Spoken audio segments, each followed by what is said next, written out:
नमस्ते कैप्रिकॉर्न।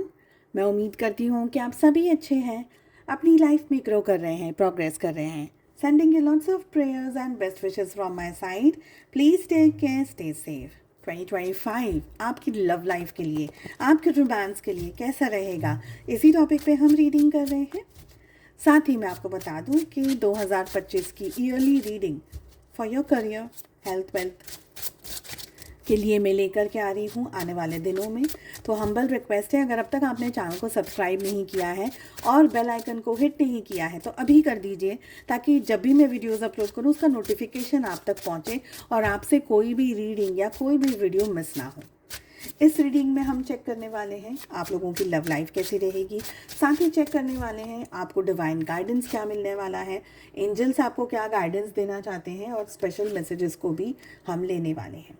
चलिए 2025 क्या लेकर आ रहा है आप लोगों के लिए।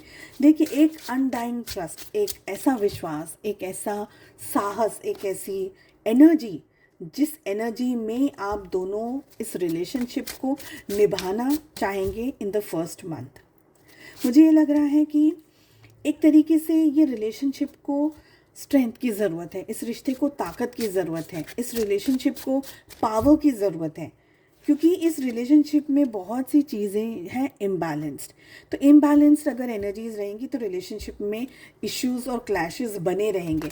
तो पहला मंथ आप लोगों को पावरफुल एनर्जीज में रहने के लिए कहा जा रहा है कि रिलेशनशिप में वो एनर्जी रहिए, वो पावरफुल रहिए। क्या कहना चाहते हैं, रिश्ते में क्या करना चाहते हैं, सामने वाला पर्सन क्या और कितना इम्पॉर्टेंट है आपकी लाइफ में, वो भी उनको बताइए। तो फर्स्ट मंथ आपके लिए स्ट्रेंथ लेकर के आ रहा है। अगर ये रिश्ता चाहते हैं तो इस रिश्ते को निभाने की स्ट्रेंथ और ताकत कौन लेकर आएगा? आप ही लेकर आएंगे। सेकंड और थर्ड मंथ की जो एनर्जी मुझे आ रही है वो ये आ रही है कि बहुत सारे उतार चढ़ाव अचानक से आ जाएंगे। जैसे वो हम कहते हैं ना, एग्जाम्पल दे रही हूँ कि न्यूली वेड है, किसी की शादी हुई अभी, तो जिन दिनों में खुशी और बहुत सारा प्यार और एक दूसरे के साथ में एक दूसरे को जानना, एक दूसरे को पहचानने वाली एनर्जी में जब मैरिज के पहले कुछ दिन होते हैं, अचानक से घर में कोई सिचुएशन आ गई, अचानक से घर में कोई डेथ हो गई, अचानक से घर में कोई इश्यू आ गया, तो जिसकी वजह से जो होना चाहिए था वो नहीं हो रहा है, बाकी सारी चीज़ें हो रही हैं। तो यही है स्टार्टिंग के 3-4 मंथ्स आप लोगों के लिए, कि जो रिलेशनशिप में होना चाहिए था वो नहीं हो रहा है। रिलेशनशिप में दूरियां आ रही हैं after the second month. Second month से ही आ जाएंगी धीरे धीरे। सेकेंड थर्ड मंथ में दूरियां आ रही हैं, डिस्टेंस आ रहा है, रिलेशनशिप में इश्यूज आ रहे हैं। हो सकता है कि पहले मंथ के अंदर आप लोगों ने बहुत सारी एनर्जी एक्सचेंज कर दी, जहाँ पर कैलकुलेटिव और मैनिपुलेटिव भी एनर्जीज आ गई हैं, जहाँ पर आप लोग दोनों ये सोच रहे हैं कि यार ये पर्सन तो ऐसा सोचता है, ये ऐसा बिलीव करता है, ये ऐसा कह रहा है, तो इसका ये मतलब होगा, शायद ये चीज़ मेरे लिए सही नहीं है, शायद ये पर्सन मेरे लिए सही नहीं है, शायद मैं कुछ कहना चाह रही हूँ, समझाना चाह रही हूँ, ये पर्सन को समझ नहीं आए। तो बहुत सारे शायद आपकी लाइफ में फर्स्ट मंथ ही लेकर के आ रहा है। अगेन, रिश्ता अगर इम्पोर्टेंट है तो वो शायद को साइड में रख करके पॉजिटिविटी के साथ में आपको आगे बढ़ना है दोनों को। थर्ड फोर्थ मंथ आप लोगों के रिलेशनशिप में ब्लॉकेजेस लेकर के आ सकता है, दूरियां लेकर के आ सकता है। Through out the month, through out the year आप लोगों की एनर्जी आ रही है द वर्ल्ड की, तो डिस्टेंस भी आएगा, दूरियां भी आएंगी, वापस से मिलेंगे, फिर से दूर जाएंगे, ऐसी कुछ ना कुछ सिचुएशंस बनी रहेंगी। जॉब को या करियर को लेकर के हो सकता है आपके पार्टनर या आप दोनों के बीच में कोई ऐसी जगह हो कि भाई जॉब अलग सिटी में है, शहर में, तो बार बार जाना है या रिस्पॉन्सिबिलिटीज़ बहुत है। तो आप दोनों के रिलेशनशिप में ना मुझे रिस्पॉन्सिबिलिटीज़ की एनर्जी बहुत दिख रही है, जिसकी वजह से आप जिस तरीके से ये रिश्ता निभाना चाह रहे थे या निभाना चाहते हैं, आप निभा नहीं पा रहे हैं इस रिश्ते को। ठीक है, तो रिस्पॉन्सिबिलिटीज़ है, बर्डन है, बहुत ज़्यादा प्रेशर है, बहुत ज़्यादा समाज में ये क्या कहेंगे, वो क्या कहेंगे, क्या होगा नहीं होगा। और आपके पार्टनर की अगर बात करूँ तो शायद वो कोई बहुत बड़ा मेजर एक्शन नहीं लेना चाहेंगे स्टार्टिंग के कुछ महीनों में। टुवर्ड्स द फिफ्थ मंथ मुझे लग रहा है कि आप लोगों के रिलेशनशिप में ठहराव आ रहा है और आप दोनों ही थक गए ये गोल घूम घूम के। तो फिफ्थ मंथ में आप कम्युनिकेट करना चाहेंगे, चीज़ों को समझना चाहेंगे, समझाना चाहेंगे अपना पॉइंट ऑफ व्यू, कि मैं क्या चाहती हूँ, तुम क्या सोच रहे थे, ये है वो है। तो बहुत ही स्ट्रॉन्ग क्लियरिटी, बहुत ही ओपन कम्युनिकेशंस और बहुत ही स्ट्रॉन्ग एक तरीके से फिफ्थ मंथ आप लोगों के लिए ना ऐसा ब्लेसिंग की तरह आएगा कि अब तक जो सूखा पड़ा हुआ था 2-3 महीनों से, तो अचानक से बरसात आ गई और अच्छी खासी बरसात आ गई और आप लोगों के रिलेशनशिप में जो भी इश्यूज़ या क्लैशेस चल रही थी एनर्जी की, वो अब सॉल्व होने लगी। 6th मंथ लेकर आ रहा है आप लोगों के रिलेशनशिप में बहुत सारा प्यार, रोमांस, एक दूसरे के ऊपर ट्रस्ट। एक्चुअली मेन बात आएगी ट्रस्ट, और फिर एक्शन की एनर्जी आ रही है। पर मुझे ये लग रहा है कि आपके पार्टनर एक्शन ले रहे हैं 6th-7th मंथ में, 8th मंथ में, बट आप सोचने में लग गए हैं कि क्यों हो रहा है ये। तो अचानक से जो आपके पार्टनर आपके लिए स्टेप्स नहीं ले रहे थे, आपके लिए एक्शंस नहीं ले रहे थे, आपके लिए कुछ कर नहीं रहे थे, अचानक से जब सब कुछ ठीक होगा तब आपको ये डाउट हो जाएगा कि ये हो क्यों रहा है।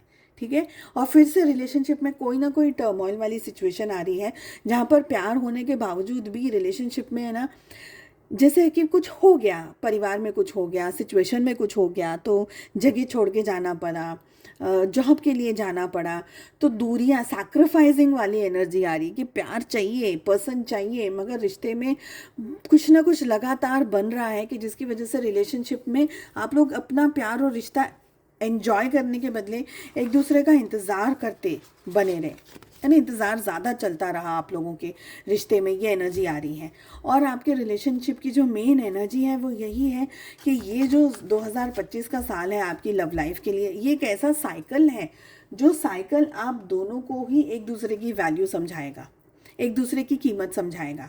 अगर आपके पार्टनर आपकी वैल्यू नहीं करते थे अब तक, तो अब आपकी वैल्यू करना शुरू कर देंगे, क्योंकि उनको समझ आ जाएगा कि आप क्या हैं उनके रिश्ते के लिए, और वाइस वर्सा आपको भी समझ में आ जाएगा कि हाँ, मेरे पर्सन जब साथ नहीं होते तो मुझे ये फील होता है, वो फील होता है। तो रिस्पॉन्सिबिलिटी एक दूसरे को लेकर के और प्यार को लेकर के बढ़ने वाली है। आपके लिए एंजल्स की तरफ से मैसेज आ रहा है सक्सेस एंड वेट। तो इंतज़ार है, लंबा है, हो सकता है पूरे साल भर में बहुत सारी चीज़ों में आपको कॉम्प्रोमाइज़ेस करने पड़े, बट एंजल्स का, डिवाइन का आपको गाइडेंस आ रहा है कि इंतज़ार करिएगा। प्यार है, मोहब्बत है, तो डेफिनेटली आपको सक्सेस मिलेगी, डेफिनेटली मिलेगी। चलिए और 2 मैसेजेस लेते हैं, क्या कहना चाहते हैं आपको एंजल्स एंड क्या गाइडेंस देना चाह रहे हैं आप लोगों को। फर्स्ट कार्ड जो हमारे पास आ रहा है, that is the past is now behind you, release it and embrace new possibilities. A new path is now available to you. Follow it with faith. तो फेथ की बात हो रही है, जैसे कि यहाँ पर बिलीव की बात हो रही थी, सक्सेस की बात हो रही थी, वेट की बात हो रही थी। ये कार्ड हमें कह रहा है कि जो हो गया उसको पास्ट में छोड़ दीजिए, जाने दीजिए, रिलीज़ कर दीजिए उस एनर्जी को। ठीक है, नई पॉसिबिलिटीज़, नए रास्ते, नई सिचुएशंस आपके सामने आएंगी और उन पे विश्वास रख कर के आपको आगे बढ़ना है। सेकेंड एनर्जी आ रही है हीलिंग की, जो कि हमें ये कह रहा है imagine yourself and your beloved surrounded by light, feel your relationship being healed, this is this very moment. तो आप दोनों के रिलेशनशिप में आपको थ्रू आउट द ईयर जब भी आपको लगता है कि रिश्ते में कुछ इश्यूज़ आ रहे हैं या नेगेटिविटी बढ़ रही है, तो आप इस चीज़ को कर सकते हैं, अपने आप को और अपने पार्टनर को लाइट में, वाइट लाइट के अंदर इमेजिन कीजिए, देखिए क्योंकि जो भी इश्यूज़ थे, जो भी प्रॉब्लम्स थी, जो भी उनने कह दिया, आपने कह दिया, रोना धोना और लड़ाई झगड़ा, मिसअंडरस्टैंडिंग्स, जो भी आप इमेजिन करना चाह रहे हैं, वो सारी चीज़ें लाइट के अंदर देखिए। आप दोनों उस लाइट के अंदर हैं, आप दोनों को हीलिंग मिल रही है, आप दोनों को पॉजिटिविटी मिल रही है, आप दोनों अच्छे से अपनी ज़िंदगी में आगे बढ़ रहे हैं, रिलेशनशिप में आगे बढ़ रहे हैं और खुश हैं एक दूसरे के साथ में। तो एक छोटी सी हीलिंग मेथड है, इसको मेडिटेशन भी कह सकते हैं, इसको टेक्निक भी कह सकते हैं, इसको आप ज़रूर से फॉलो करिएगा थ्रू आउट द ईयर। चलिए, मैं उम्मीद करती हूँ आपको रीडिंग पसंद आई। I wish you all the very best. हम मिलते हैं अगली रीडिंग में। Take care, bye bye.